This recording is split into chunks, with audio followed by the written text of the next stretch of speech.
እንደናችሁ ጋይስ ደህና ናችሁ? እኔ በጣም ደህና ነኝ፣ እግዚአብሔር ይመስገን። እናንተ እኔ እኮ ሰሞኑን የድሮ ፎታቸውን የሰርግን ፎቶ ሚዜ የሆኑበትን ፎቶ ማች የለበሱን ፎቶ ኤፋ ፖስት ሲያበዛ የሆነ ነገር ጠርጥሬ ነበረ።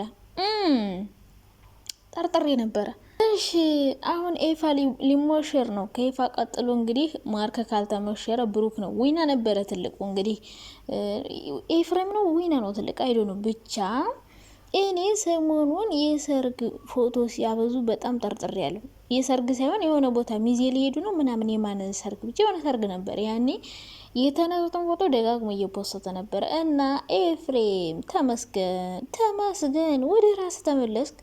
እሰይ እንደውም ማለት ነው ይሄ የፍቅር ምች መቶት ነበረ። የዩቲዩበሮችን ምች መታቸው አይደለ? ሴት መቀየር አለ አይደለ? ሱስ እንደዛ ጀምሮት ነበረ። እንግዲህ ለምለምን የመሰለች እህት ስላለችው አናቱን በኩርኩም አቅልጣ ወደ ነበረበት ቦታ መልዛለች እና ሴት እየቀየረ በጣም አስቸግሮ ነበረ።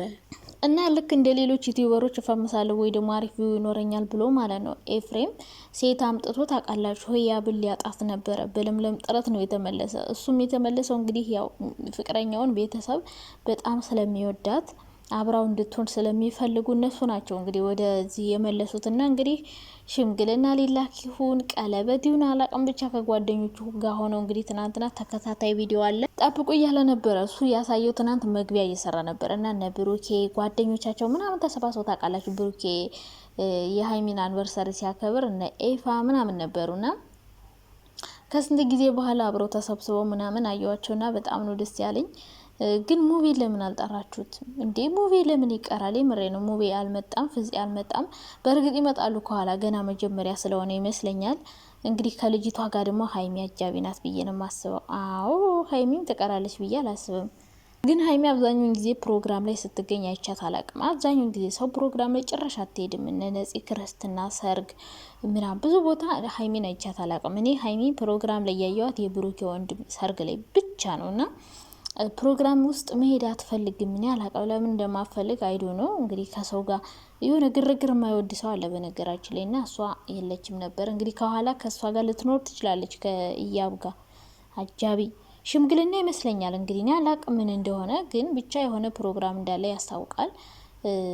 እህቱም እንግዲህ ታውቃላችሁ ባለፈው ሽምግልና ይላክ በወጉ በስርዓቱ እያለችው ነበረ እና እንግዲህ ሽምግልና ይሁን ቀለበት ይሁን ብቻ ትልቅ ፕሮግራም እንደሆነ ብዙ ጓደኞቻቸውን እንደጠሩ እየተናገሩ ነበረ። እንግዲህ ጥሩ ነው እንኳን ተመለስክ። ኤፍሬም ደግሞ ቀለበቱን ካሰርክ ካገባ በኋላ አደራ እንዳብረሽ እንዳትሆን።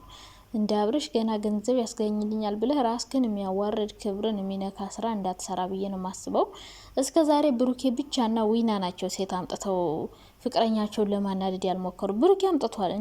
እንዲህ አላመጣም ነው ያልኩት። ሮሮሮሮ አምጥቷል። ብሩኬም ሴትማ እያመጣ ሀይሚን እያቃጠላት ነበረ። ግን ብሩኬ አመጣጥና የኤፍሬም አመጣጥ በጣም ይለያያል። ኤፍሬም ሪል እንደ ፍቅረኛ ሆኖ እሷን እየሳማት እያቀፋት ምናምን ነበረ። እህቱን መልሰው ነው እንጂ ኤፍሬም ሌላ ዓለም ውስጥ ገብቶ ነበረ። ብሩኬ ደግሞ ሀይሜን ለማናደድ ለመበቀል በፍራንክ መልኩ ሴቶችን ያመጣ ነበረ። ብሩኬም ያመጣ ነበረ። ይሄ እኮ ምንም አይካድ እውነት ነው።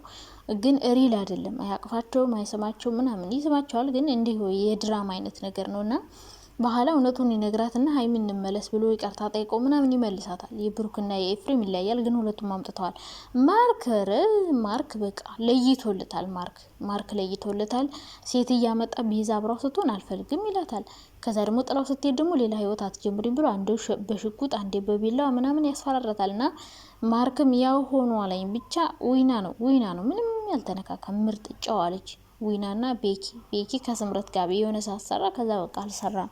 ፍፄም እንደዚሁ ከዚች ከአብሳላት ጋር ትንሽ መጨመላለቅ ጀመረ። ባለፈውም ከሶሲ ጋር እሱማ ብሩክን የሚወዱ ሴቶችን በሙሉ ነው እየለቀመ አብሮች ከሚያረጋቸውና ፍፄም እንግዲህ እየጀማመረው ነው። ከሁለት ሴት ጋር ይቻላል። ባለፈው ከሶሲ ጋር ነበረ። ቤኪ ብቻ ነው ሲንግል። ግን ቤኪ ማለት ነው እስከ መቼ ነው ሲንግል የምትሆነው? የምር ኧረ ችክ ጠበስ እንዴ! ሚፍታህ ራሱ እኮ በቃ አለፈለት። ችክ ጠበሰና ጥበሱ እየጠበሳችሁና እንግዲህ ያው ኤፍሬም ቀለበት ሊያሰር ይሁን ሽምግልና ይሁን አላቅም፣ ብቻ እነ ብሩኬም አሉ። ሀይሚን አላየዋትም። እንግዲህ ከሴቶቹ ጋር ትኖራለች ብዬ አስባለሁ። ምክንያቱም ትናንትና እኔ የልደቷ ነበር የመሰለ እንግዲህ ፕሮግራም ነበረብኝ ይዛ ሄጄ ምናምን ስትል ነበረ። ታውቃላችሁ ቪዲዮ አንድ ቀን ነው የሚቀረጸው።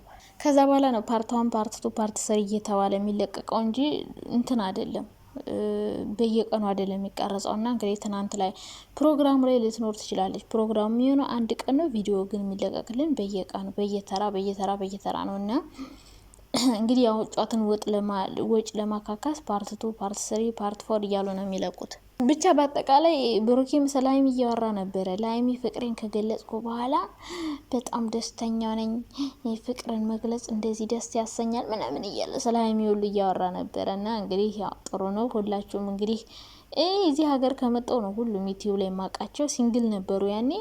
ኤፍሬም እንደው ብዙ ጊዜ ደብቋት ቆይተዋል። ብሩኬና ሀይሚ እንኳን አብሮ ነው እዚሁ የጀመሩት፣ እዚሁ ነው ሁሉ ነገር።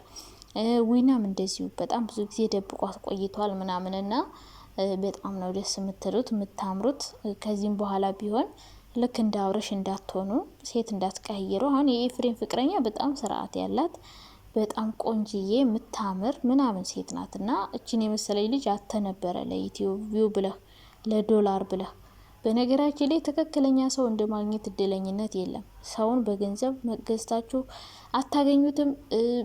በቃ ብዙ ነገር አድርጋችሁ ማታገኙት ነገር ነው የሰው ልጅ ማለትና እንግዲህ ያሳካል። በነካጃችሁ ብሩኬና ሀይሚንም እንደዚህ ፕሮግራም አዘጋጅታችሁ የሚደረገውን ነገር አድርጉ። እንደውም አብርሽ ነበረ እንደዚህ በእንደዛን ነገር የሚታወቀው በሰርፕራይዝ ጓደኞቹን ሰብስቦ ቀለበት ማሰር ላይ ምናምን አብርሽ ጎበዝ ነው። ሁለት ጊዜ ለሩታም ለዛችኛዋ ለማን ነበረች ለነፂም ሲያደርግ ማቀው እሱ ነው። ጓደኞቹን ሰብስቦና ይልመድባችሁ። እንግዲህ ኤፍሬም ከጀመረ ብሩኬም ከዛ እነ ዊናም እነ ቤኪ እነ ፍፄ ሁሉ ይቀጥላሉ ብዬ ነው ማስበው። ብቻ ደስ ብሎኛል። እንደዚህ ከዩቲዩበሮች አብዛኛውን እንደዚህ በወግ በማድረግ እንትን ሲሉ አናያቸውም። ዝም ብለው ሲጨመላለቁ ሲግማሙ ፍቅር ጀመርን ብለው ሳይጨርሱ ተጣላን እያሉ ነው የምናያቸው እንጂ እንደዚህ በክብር ሽማግሌ ተልኮ በስነ ስርዓት ቀለበት ታስሮላ ምናምን የምትሄድ ሴት አሁን እየቀረ ነው። በዓሉን ራሱ እየጣሱት ነውና እንደዛ መሆን የለበትም ብዬ ነው ማስበው። ልክ በስርዓቱ እንደዚህ ቤተሰብ ሲኖራችሁ እንደዚህ ነው ኮረኩማችኋል። አሁን ኤፍሬም ለምለም ናት የመለሰችው። አናቱን በኮርኩም አቅለጣ ጣለችው። ከዛ ወደ ራሱ ተመለሰ ማለት ነው። እንግዲህ ጥሩ ቤተሰብ ሲኖራችሁ እንደዚህ ነው። በነካጃችሁ ሀይሚና ብሩክንም መባካችሁ ቀለበት ማሳስሩ፣ ሞሽሯቸው፣ ዳሯቸው። ብዙ ሰው ሰርጋችሁ መቼ ነው እያለ ነው። ሰርጋቸውን ማየት የናፈቀው። ሰርጋቸው እንኳን ይቆያል። እኔ የሚቆይ ይመስለኛል ሰርጋቸው። ግን የሆነ ቀለበት ወይ ሽምግልና ምናምን ነው ሊያደርጉ የሚችሉ ቀድመው። ከዛ ስቴፕ ባይ ስቴፕ ነው እንጂ በአንዴ ሰርግ ላይ አረታው ተው እንጂ። ቢያንስ በፍቅር 2 አመት ማን ነው በጓደኝነት 2 አመት፣ በፍቅር ቢያንስ 1 አመት አመት እንግዲህ ሊጋቡ ይችላሉ። ምናልባት ግን ፍቅራችሁን ከተገላለጣችሁ በኋላ ማለት ነው ምንም ጊዜ መፍጀት አያስፈልግም። ቀጥታ ወደ ገደለው ወደ መጋባቱ መሄድ አለባችሁ። ምክንያቱም እናንተ ተለማምዳችኋል ምናምን። ግን እነሱ እንደዚህ አይነት ፍላጎት ያላቸው አይመስለኝም። ገና ብዙ እቅድ ብዙ ፕላን አለን እያሉ ነው። 2 አመት ምናምን ብሎ አለኝ እቅዱን ለማሳካት። ከዛ በኋላ ነው ሊጋቡ የሚችሉት ብዬ አስባለሁ። እንግዲህ እስከዛ እግዚአብሔር በመሀላችሁ የሚገባ ነገር ካለ እንትን ይበልላችሁ፣ ይሸፍንላችሁ ነው የሚባለው።